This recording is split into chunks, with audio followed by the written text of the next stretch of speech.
Hello friends, welcome to my channel Civil Tips and Tricks for Civil Engineers. എൻ്റെ video എല്ലാ public service commission എക്സാംസിനും SSC JEE railway എക്സാംസിനും നല്ല useful ആയിരിക്കും.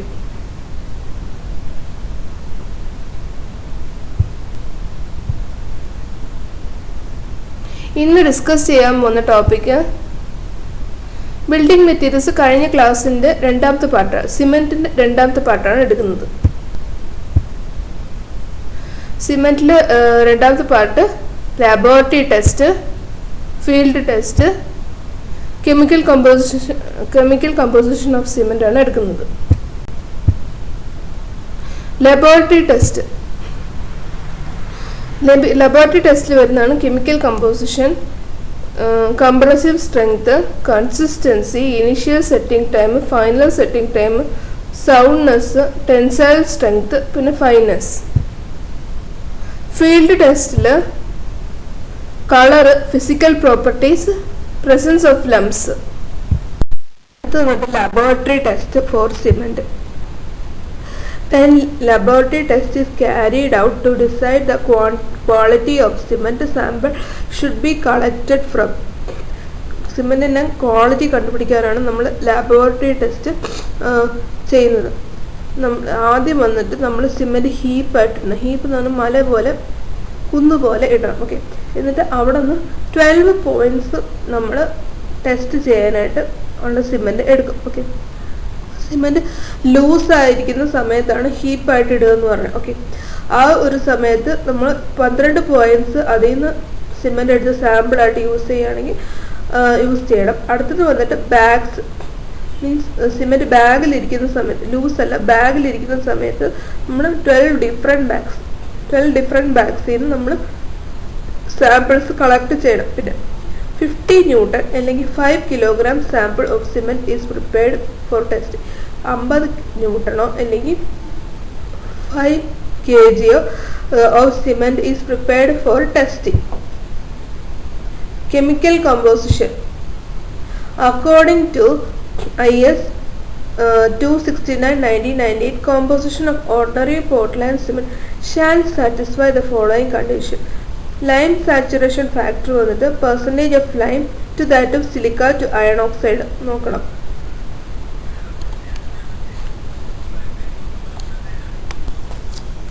Lime saturation factor shall be calculated by the formula വന്നിട്ട് CaO minus 0.7 SO3 divided by 2.8 SiO2 plus 1.2 Al2O3 plus 0.65 Fe2O3. Lime saturation factor വന്നിട്ട് 0.66-നേക്കാളും കുറയാൻ പാടില്ല, അതുപോലെ തന്നെ 1.02-നേക്കാളും കൂടാൻ പാടില്ല. പിന്നെ total loss on ignition should not be greater than 4%. Ignition ചെയ്യുമ്പം 4%-നേക്കാളും കൂടാൻ പാടില്ല. പിന്നെ ടോട്ടൽ സൾഫർ കണ്ടന്റ് വന്നിട്ട് SO3 shall not be more than 2.75%. Sulphur content വന്നിട്ട് 2.75-നേക്കാളും കൂടാൻ പാടില്ല. വെയ്റ്റ് ഓഫ് ഇൻസോൾബിൾ റെസിഡ്യൂ വന്നിട്ട് shall not be greater than 1.50%. Weight of magnesia shall not be more than 5%.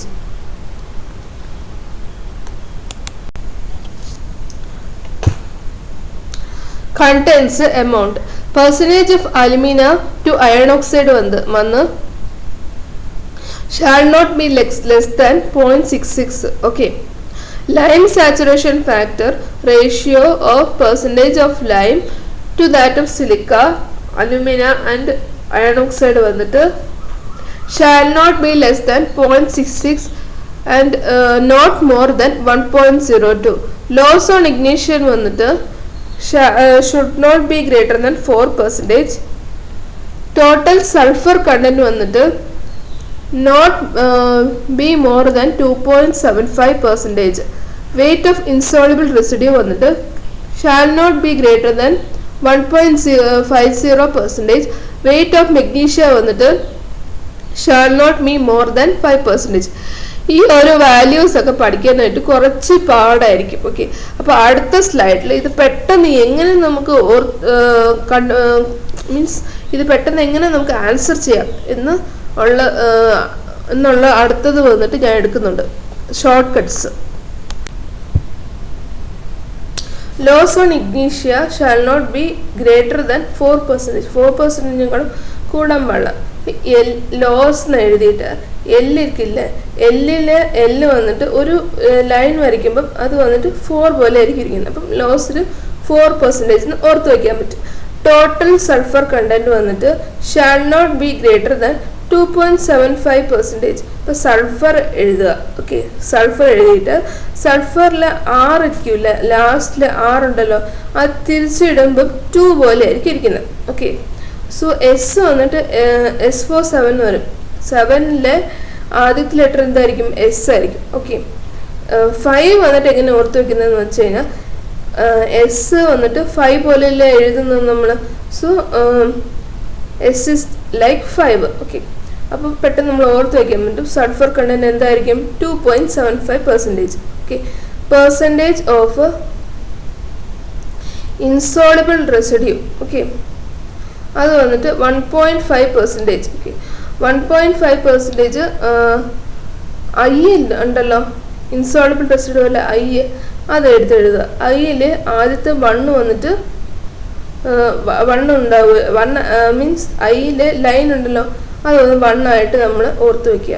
പിന്നെ പോയിന്റ് ഉണ്ടല്ലോ, പോയിന്റ്, അത് വന്ന് ഐൻ്റെ മേളിലൊരു പോയിന്റ് ഇല്ലേ, ആ പോയിന്റ് വന്നിട്ട് 1 പോയിന്റ് എന്ന് ഓർത്ത് വയ്ക്കുക. അത് കഴിഞ്ഞ് ഇൻസോളിബിൾ റെസിഡ്യൂവിൽ എസ് വന്നിട്ട് 5 പോലെയാണ് ഇരിക്കുന്നത്. സോ ഇൻസോളിബിൾ റെസിഡ്യൂ, അപ്പം weight of percentage of weight of insoluble residue വന്നിട്ട് shall not be greater than 1.5%. Okay, weight of magnesia വന്നിട്ട് shall not be greater than 5%. മെഗ്നീഷ്യയിലെ എസ് വന്ന് 5 പോലെയാണ് ഇരിക്കുന്നത്. Okay, so weight of magnesia വന്നിട്ട് 5% പെട്ടെന്ന് ഓർത്ത് വയ്ക്കാൻ പറ്റും. പിന്നെ percentage of alumina to iron oxide വന്നിട്ട് shall not be less than 0.66%. Okay, 0.66 എങ്ങനെ ഓർത്ത് വയ്ക്കുന്നതെന്ന് വെച്ച് കഴിഞ്ഞാൽ അയൺ ഓക്സൈഡിൽ O വന്നിട്ട് 0 ആയിട്ട് ഓർത്ത് വയ്ക്കാൻ പറ്റും. പിന്നെ അയൺ ഓക്സൈഡിൽ ഐയിൽ മേളിലേക്ക് ഇത് ഡോട്ട് ഉണ്ടല്ലോ, അത് പോയിന്റ് ആയിട്ട് ഓർത്ത് വയ്ക്കാം. പിന്നെ 6 വന്നിട്ട് എ ഇല്ലേ, എ തിരിച്ചിടുമ്പം 6 ആയിരിക്കും വരുന്നത്. ഓക്കെ, 6 പോലെ ആയിരിക്കും ഇരിക്കുന്നത്. ഓക്കെ, ആ ഒരു താഴെ ഒരു ചെറിയൊരു വാലുണ്ടല്ലോ, അത് മായ്ച്ചു കഴിഞ്ഞാൽ അത് ശരിക്കും 6 പോലെ ആയിരിക്കും. അപ്പം 0.66% നമുക്ക് ഓർത്ത് വയ്ക്കാൻ പറ്റും. കംപ്രസീവ് സ്ട്രെങ്ത് നമ്മൾ ചെയ്യുന്നത് കംപ്രസീവ് ടെസ്റ്റിംഗ് മെഷീനിലാണ് നമ്മൾ കംപ്രസീവ് സ്ട്രെങ്ത് കണ്ടുപിടിക്കുന്നത്. കംപ്രസീവ് സ്ട്രെങ്ത് നമ്മൾ ഒരുപാട് പ്രാവശ്യം കോളേജിൽ വെച്ച് ചെയ്തിട്ടുള്ള ഒരു ടെസ്റ്റാണ് കംപ്രസീവ് സ്ട്രെങ്ത് ടെസ്റ്റ്. അപ്പോൾ ഫസ്റ്റ് നമ്മൾ സെക്കൻഡ് ഇയറിലാണെന്ന് തോന്നുന്നു നമ്മൾ കംപ്രസീവ് സ്ട്രെങ്ത് ടെസ്റ്റ് ചെയ്തിട്ടുള്ളത്. പിന്നെ അത് കഴിഞ്ഞ് നമ്മൾ പ്രോജക്റ്റിന് കുറച്ച് പേര് ചെയ്തിട്ടുണ്ടാവാൻ ചാൻസസ് ഉണ്ട്. ഒരുപാട് ക്യൂബ്സ് വന്നിട്ട് ഇതിൽ യൂസ് ചെയ്യും കംപ്രസീവ് സ്ട്രെങ്ത് കണ്ടുപിടിക്കാനായിട്ട്. Okay, test specific cubes of sides 70.6 or 76 mm അല്ലെങ്കിൽ 50 cm സ്പേസ് ഏരിയ ഉള്ള ടെസ്റ്റ് സ്പെസിഫിനാണ് നമ്മൾ യൂസ് ചെയ്യുന്നത്. സിമെന്റ് മോട്ടാർ റേഷ്യോ വന്നിട്ട് ഇതിൽ യൂസ് ചെയ്യുന്ന സിമെന്റ് മോട്ടാർ റേഷ്യോ വന്നിട്ട് 1:3 ആണ്. സിമെന്റ് ടു സാൻഡ് റേഷ്യോ ആണ്. പിന്നെ after curing the tested in comprising test machine at the end of 3 and 7 days. ആദ്യം വന്ന് 3 days നമ്മൾ ഈ കംപ്രസീവ് ടെസ്റ്റിംഗ് മെഷീനിൽ ടെസ്റ്റ് ചെയ്യും. അല്ലെങ്കിൽ നല്ല 7 days ടെസ്റ്റ് ചെയ്യും. Load uniformly applied up to 350 kg per cm² or 35 N/mm². Okay, load വന്നിട്ട് 350 kg per cm² അല്ലെങ്കിൽ 35 N/mm² ലോഡ് അപ്ലൈ ചെയ്യും, യൂണിഫോം ആയിട്ട് അപ്ലൈ ചെയ്യും. പിന്നെ ഡേ 3 വന്നിട്ട് കംപ്രസീവ് സ്ട്രെങ്ത് വന്നിട്ട് 115 kg per cm² സ്ക്വയർ കുറയാൻ പാടില്ല. ഓക്കെ, അല്ലെങ്കിൽ 11.5 newton per mm². Okay, 7 days കഴിഞ്ഞാൽ it should not be less than 175 kilogram per cm², അല്ലെങ്കിൽ 17.5 newton per mm².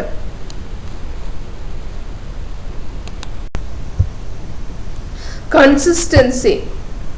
To determine the percentage of water required for preparing cement paste for other test. Okay, ഒരു നമ്മുടെ consistency എങ്ങനെയാണെന്ന് വെച്ച് കഴിഞ്ഞാൽ നമ്മുടെ സിമെൻറ്റിൽ എത്ര percentage water ആവശ്യമുണ്ട്. ഓക്കെ, അതാണ് കൺസിസ്റ്റൻസി എന്ന് പറഞ്ഞാൽ. കൺസിസ്റ്റൻസി ഏതിലായിരിക്കും ക്യാരി ചെയ്യുന്നത്? വിക്കറ്റ് അപ്പാരറ്റസിലായിരിക്കും ക്യാരി ചെയ്യുന്നത്. വിക്കറ്റ് അപ്പാരറ്റസിൽ മൂന്ന് ടെസ്റ്റ് നമ്മൾ ചെയ്യും. അതിൽ ഒരു ടെസ്റ്റാണ് consistency test. Okay, using plunger വെച്ചിട്ടാണ് കൺസിസ്റ്റൻസി നമ്മൾ ടെസ്റ്റ് ചെയ്യുന്നത്. ഓക്കെ, 10 mm ഡയ ആയിരിക്കും പ്ലഞ്ചറുടെ diameter. 300 grams of cement plus 30% weight or 90 grams of water. Okay, 300 grams of cement എടുത്തിട്ട് പിന്നെ 30% by weight. ഓക്കെ, ആ 300 ഗ്രാമിൻ്റെ 30% വെയിറ്റോ അല്ലെങ്കിൽ 90 gram വാട്ടർ നമ്മൾ ആഡ് ചെയ്യണം.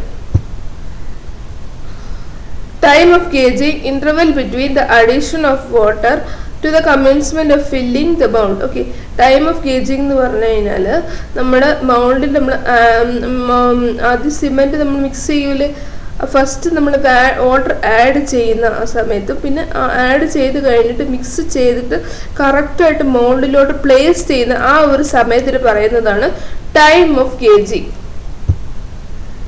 ടൈം ഓഫ് ഗേജിങ് വന്നിട്ട് 3 to 5 minutes ആണ് സാധാരണ വേണ്ടത്. Penetration of plunger to the cement paste should be between 5 to 7 mm. പ്ലഞ്ചറുടെ പെനിട്രേഷൻ വന്നിട്ട് 5 to 7 mm വരെയൊക്കെ ആയിരിക്കും ഉള്ളത്. From the bottom of the mould if the water is added correct, നമ്മുടെ അടിയിൽ മീൻസ് നമ്മുടെ മോൾഡിൻ്റെ അടിയിൽ നിന്നായിരിക്കും 5 to 7 mm വരുന്നത്. മേളിൽ നിന്നല്ല, 5 to 7 mm അടിയിൽ നിന്നായിരിക്കും. മേളിൽ നിന്നിട്ട് 40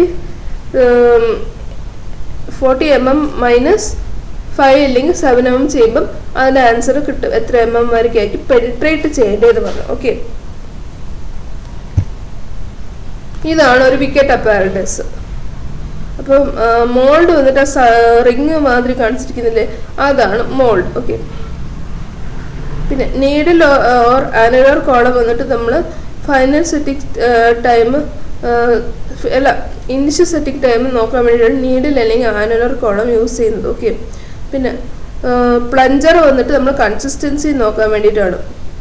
പിന്നെ വന്നിട്ട് ഗ്ലാസ് പ്ലേറ്റ് നമ്മൾ മീൻസ് ആ അപ്പാരറ്റസിൻ്റെ താഴെ ആ സ്ലാബിലൊന്നും സംഭവിക്കാതിരിക്കാൻ വേണ്ടിയിട്ടാണ് നമ്മൾ ഗ്ലാസ് പ്ലേറ്റ് യൂസ് ചെയ്യുന്നത്. ഓക്കെ,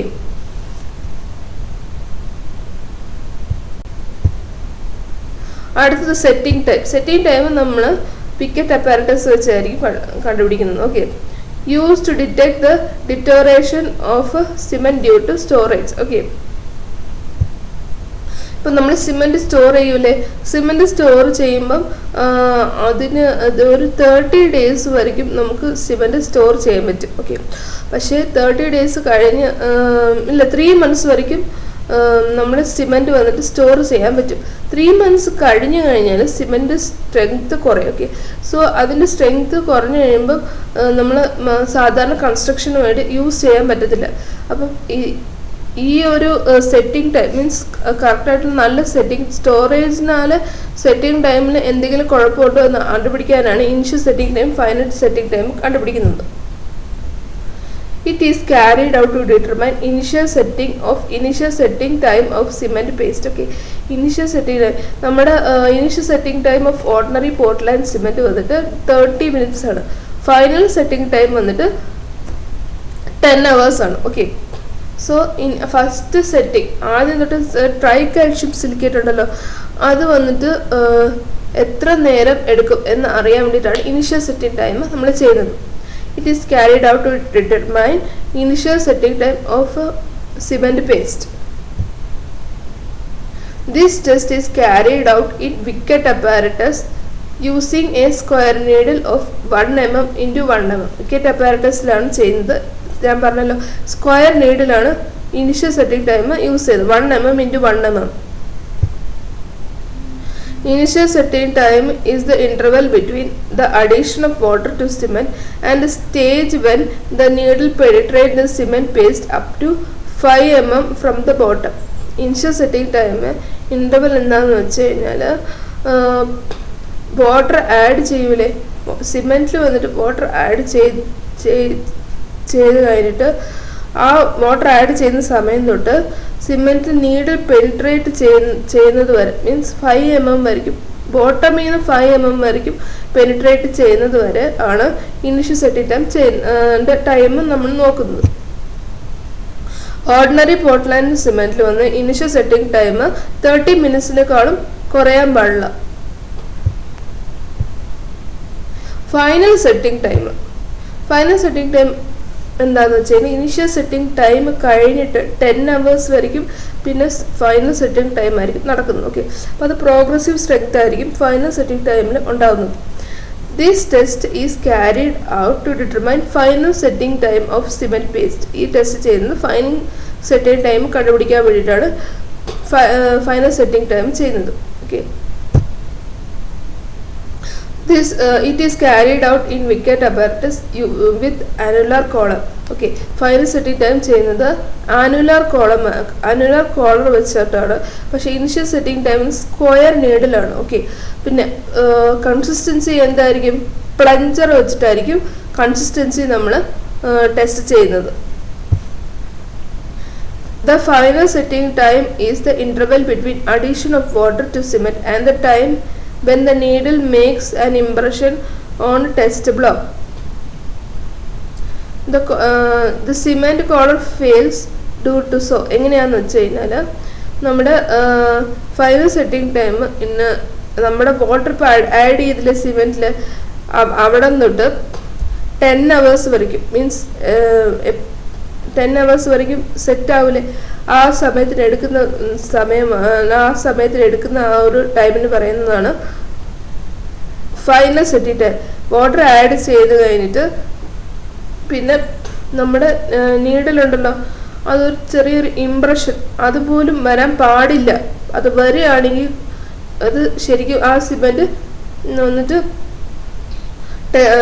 ജസ്റ്റ് മീൻസ് ആ സിമെൻറ്റ് വന്നിട്ട് ഫൈനൽ സെറ്റിംഗ് ടൈം വരയ്ക്ക് എത്താനായിട്ടുള്ള കേപ്പബിലിറ്റി ഇല്ല എന്നാണ് അതിൻ്റെ അർത്ഥം. സോ അത് ആ കോളർ ഉണ്ടല്ലോ ഫെയിലാവും. ഇപ്പം ആദ്യം വന്ന് ഇംപ്രഷൻ പോലും വരാൻ പാടില്ല. ചെറിയൊരു ഇംപ്രഷൻ വന്നാൽ കുഴപ്പമൊന്നുമില്ല കേട്ടോ. അപ്പം ഇംപ്രഷൻ എന്ന് പറഞ്ഞാൽ ചെറിയ ഇംപ്രഷൻ വരാം, പക്ഷെ ഒരുപാട് ഇംപ്രഷൻ വരരുത്. പിന്നെ ചെറിയ ഇംപ്രഷൻ പോലും വരാൻ പാടില്ല ഈ ഫൈനൽ സെറ്റിംഗ് ടൈം ചെയ്യുമ്പോൾ. ഓക്കെ, സോ കോളർ വന്നിട്ട് ഫെയിൽ ആവാനുള്ള ചാൻസസ് ഉണ്ട്. സോ ഇച്ചിരി കെയർഫുൾ ആയിട്ട് വേണം ഫൈനൽ സെറ്റിംഗ് ടൈം ചെയ്യാനായിട്ട്. പിന്നെ ഓർഡിനറി പോർട്ട്ലാൻഡ് സിമെൻറ്റിന് വന്നിട്ട് final setting time about 10 hours ആണ്.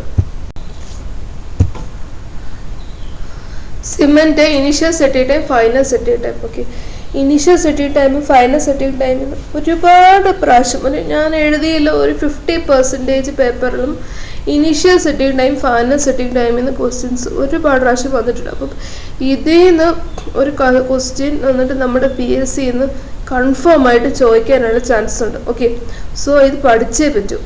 ഓർഡിനറി പോർട്ട്ലാൻഡ് സിമെൻറ്റിൽ വന്നിട്ട് 30 minutesനേക്കാളും കുറയാൻ പാടില്ല. ഓക്കെ, അതുപോലെ തന്നെ 10 hours കൂടാൻ പാടില്ല. ഫൈനൽ സെറ്റിംഗ് ടൈം 10 hours കൂടാൻ പാടില്ല. ഹൈ അലുമിനിയം സിമെൻറ്റ് വന്ന് ഇനിഷ്യൽ സെറ്റിംഗ് ടൈം 3.5 hours ആയിരിക്കും. ഫൈനൽ സെറ്റിംഗ് ടൈം വന്നിട്ട് 5 hours ആണ്.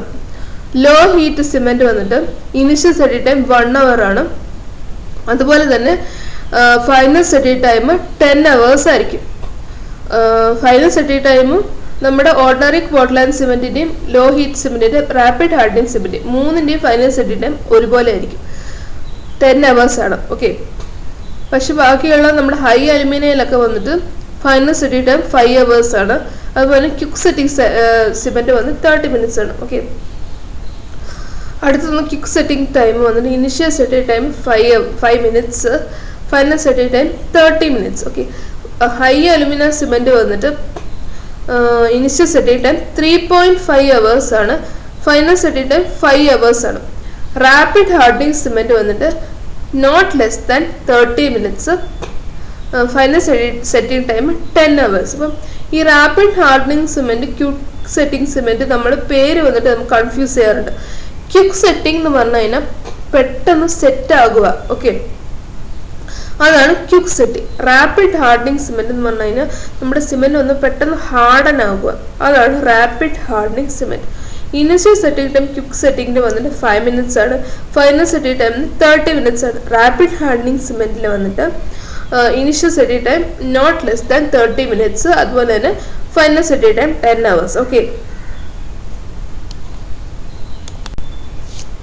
soundness test carried out to determine presence of uncombined lime in cement. സിമെന്റിൽ വന്നിട്ട് അൺകൺബൈൻഡ് ലൈം കണ്ടുപിടിക്കാൻ വേണ്ടിയിട്ടാണ് സൗണ്ട്നെസ് ടെസ്റ്റ് ചെയ്യുന്നത്. കഴിഞ്ഞ ക്ലാസ്സിൽ എന്താണ് അൺകൺബൈൻഡ് ലൈം നമ്മൾ പഠിച്ചായിരുന്നു. ഓക്കെ, കറക്റ്റായിട്ട് സിമെന്റ് ബേൺ ചെയ്തില്ലെങ്കിൽ, സിമെന്റ് അല്ല നമ്മുടെ ലൈം ബേൺ ചെയ്തില്ലെങ്കിൽ നമ്മൾ കൺസ്ട്രക്ഷൻ യൂസ് ചെയ്യുമ്പോൾ അത് സ്വെൽ ചെയ്യാൻ, മീൻസ് അത് വലുതാവാനുള്ള ചാൻസ് ഉണ്ട്. അപ്പോൾ അത് നമ്മുടെ സാധാരണ ബിൽഡിങ്ങിന് നല്ലതല്ല. ഓക്കെ, അപ്പോൾ കറക്റ്റായിട്ട് നമ്മൾ ബേൺ ചെയ്യണം, എല്ലാം യൂണിഫോമായിട്ട് ബേൺ ചെയ്യണം. അപ്പോൾ ഇത് കറക്റ്റായിട്ട് ബേൺ ചെയ്തിട്ടുണ്ടോ ഇല്ലയോ എന്ന് കണ്ടുപിടിക്കാനാണ് നമ്മൾ സൗണ്ട്നെസ് ടെസ്റ്റ് ചെയ്യുന്നത്. ഇത് ഏതിലാണ് ചെയ്യുന്നത്? ലേ ചാറ്റ്ലിയർ അപ്പാരറ്റസിലാണ് നമ്മൾ ഈ ടെസ്റ്റ് ചെയ്യുന്നത്. Use brass mould of height 30 mm, ഡയ 30 mm, thickness വന്നിട്ട് സ്ലിറ്റിന്റെ തിക്നെസ് ആണ് 0.5 mm. ഓക്കെ,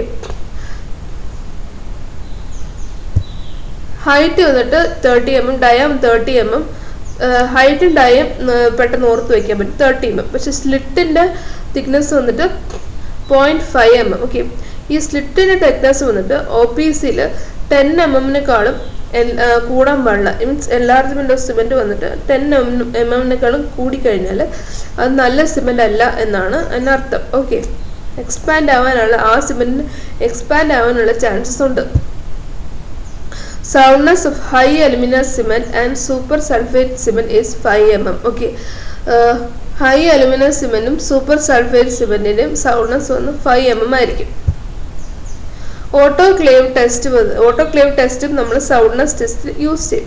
സൗണ്ട്നെസ് ടെസ്റ്റ് ഈ ലേ ചാറ്റ്ലിയർ അപ്പാരറ്റസിൽ വന്നിട്ട് അൺകൺബൈൻഡ് ലൈം മാത്രമേ കണ്ടുപിടിക്കുള്ളൂ. പക്ഷെ ഓട്ടോക്ലേവ് ടെസ്റ്റിൽ ലൈമും കണ്ടുപിടിക്കാൻ പറ്റും, സൾഫറും കണ്ടുപിടിക്കാൻ പറ്റും, മെഗ്നീഷ്യം കണ്ടുപിടിക്കാൻ പറ്റും. ഈ 3 ഉണ്ടെങ്കിൽ അത് അൺസൗണ്ട് ആവാനുള്ള ചാൻസ് ഉണ്ട് നമ്മുടെ സിമെന്റ്. ഓക്കെ, അപ്പോൾ ഈ 3 കണ്ടുപിടിക്കാൻ വേണ്ടിയിട്ട് അത് നമ്മൾ ഓട്ടോക്ലേവ് ടെസ്റ്റിലാണ് യൂസ് ചെയ്യുന്നത്.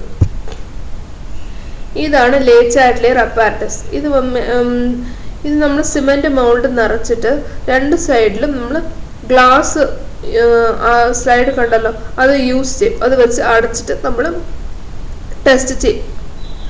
ആ 2 ബടി കണ്ടല്ലോ, അത് വന്നിട്ട് നീങ്ങാൻ പാടില്ല. നീങ്ങിക്കഴിഞ്ഞാൽ ആ സിമെന്റ് വന്നിട്ട് അൺസൗണ്ട് ആണെന്നാണ് അതിനർത്ഥം. ഓക്കെ, നീങ്ങാന്ന് പറഞ്ഞു കഴിഞ്ഞാൽ അത് സിമെന്റ് വന്നിട്ട് അതിൻ്റെ മോൾഡ് വികസിക്കുമ്പം, അല്ല സിമെന്റ് മോൾഡിൽ കറക്റ്റായിട്ട് ഫിൽ ചെയ്യുമ്പം ഈ സിമെന്റ് വികസിക്കുക എന്ന് പറഞ്ഞു കഴിഞ്ഞാൽ വലുതാവുകയാണെങ്കിൽ ആ 2 വടി ഉണ്ടല്ലോ അത് വന്നിട്ട് ഇങ്ങനെ നേരെ ഇരിക്കത്തില്ല, ചിലപ്പോൾ ഇങ്ങനെ വളഞ്ഞു പോകാനാണ് ചാൻസ് ഉണ്ട്. വളഞ്ഞു പോയാൽ അത് നല്ല സിമെന്റ് അല്ല എന്നാണ് അതിൻ്റെ അർത്ഥം. ഇതാണ് ലേ ചാറ്റ്ലിയർ, ശരിക്കുള്ള ലേ ചാറ്റ്ലിയർ അപ്പാരറ്റസിന്റെ ഡയമെൻഷൻസ്. ഹൈറ്റ് വന്നിട്ട് 30 mm, ഡയമീറ്റർ വന്നിട്ട് 30 mm. അതുപോലെ ആ അപ്പാരറ്റസിന്റെ ആ മോൾഡിന്റെ സെന്റർ തൊട്ട് ആ സ്ലിറ്റിന്റെ അറ്റം വരെ അതിന്റെ വന്നിട്ട് 165 mm. പിന്നെ 2 വടയുണ്ടല്ലോ അത് വന്നിട്ട് പോയിന്റഡ് എഡ്ജസ് ആയിരിക്കും. ഓക്കെ, ബ്രാസ് മൗൾഡ് ആണ് യൂസ് ചെയ്യുന്നത്. Tensile strength, indirect indication of compressive strength of cement. Cement mortar വന്നിട്ട് 1:3 റേഷ്യോയിലാണ് ടെൻസൈൽ സ്ട്രെങ്ത്തിൽ നമ്മൾ പ്രിപ്പയർ ചെയ്യുന്നത്. ക്വാളിറ്റി ഓഫ് വാട്ടർ കണ്ടന്റ് വന്നിട്ട് 8% by weight of cement and sand. Okay, quality of water content വന്ന് 8% ആയിരിക്കും സിമെന്റിൽ നമ്മൾ add ചെയ്യുന്നത്. Motor is placed in briquette moulds. Tensile strength വന്ന് നമ്മൾ ബ്രിക്കറ്റ് മോൾഡിലായിരിക്കും ചെയ്യുന്നത്. ഒരുപാട് പ്രാവശ്യം ഈ ഒരു ടെസ്റ്റ് നമ്മൾ കോളേജിൽ വെച്ച് ചെയ്തിട്ടുണ്ട്. മീൻസ് നമ്മൾ ബിറ്റുമിൻ്റെ ടെൻസൈൽ സ്ട്രെങ്ത് കണ്ടുപിടിക്കാനും നമ്മൾ ബ്രിക്കറ്റ് മോൾഡ് ആയിരിക്കും നമ്മൾ യൂസ് ചെയ്യുന്നത്. ഓക്കെ, അതുപോലെ തന്നെ ആയിരിക്കും സിമെൻറ്റിൻ്റെയും ടെൻസൈൽ സ്ട്രെങ്ത് കണ്ടുപിടിക്കുന്നത് ബ്രിക്കറ്റ് മോൾഡ് വെച്ചിട്ടാണ്. 12 ബ്രിക്കറ്റ്സ് ആർ യൂസ്ഡ്. ഡിഫറെൻറ്റ് ടെസ്റ്റിന് വേണ്ടിയിട്ട് 12 ബ്രിക്കറ്റ് ആയിരിക്കും നമ്മൾ യൂസ് ചെയ്യുന്നത്. ടോട്ടൽ ക്വാണ്ടിറ്റി ഓഫ് സിമെൻറ്റ് വന്നിട്ട് 600 gram. റേറ്റ് ഓഫ് ലോഡിങ് വന്നിട്ട് നമ്മൾ മീൻസ് രണ്ട് സൈഡ് വലിക്കൂലേ, അതിൻ്റെ ലോഡിങ് വന്നിട്ട് 35 kg/cm² or 3.50 N/mm². Cross section area of briquette is at least 6.5 cm². നല്ല ഇമ്പോർട്ടൻ്റ് ആണ്. ഓക്കെ, ബ്രിക്കറ്റിൻ്റെ ഏരിയ വന്നിട്ട് 6.5 cm² ആണ്. ഇതാണ് ഒരു briquette mould. Ultimate stress equal to falling load divided by 6.45. Okay, last വരുന്ന മീൻസ് അൾട്ടിമേറ്റ് എന്ന് പറഞ്ഞു കഴിഞ്ഞാൽ ഏറ്റവും ലാസ്റ്റ് വരുന്ന ടെൻസൈൽ സ്ട്രെങ്ത്. ഓക്കെ, സ്ട്രെസ് അത് കഴിഞ്ഞാൽ പിന്നെ ആ ഒരു ബ്രിക്കറ്റ് മോൾഡ് വന്നിട്ട് ഫെയിൽ ആവാനുള്ള ചാൻസ് ഉണ്ട്. അപ്പോൾ അത് ഫെയിൽ ആവുന്നത് വരെ നമ്മൾ ലോഡ് കൊടുത്തോണ്ടിരിക്കുക. അപ്പോൾ ഫോളിങ് ലോഡ് ഏറ്റവും ലാസ്റ്റ് വരുന്ന ലോഡാണ് ഫോളിങ് ലോഡ് ഡിവൈഡ് ബൈ 6.45 ചെയ്യുമ്പോൾ അൾട്ടിമേറ്റ് ടെൻസൈൽ സ്ട്രെങ്ത് നമുക്ക് കണ്ടുപിടിക്കാൻ പറ്റും. നമ്പർ ഓഫ് ഡേയ്സ് വന്ന് 3 ആണെങ്കിൽ ടെൻസൈൽ സ്ട്രെങ്ത് വന്നിട്ട് 20 kg/cm കുറയാൻ പാടില്ല.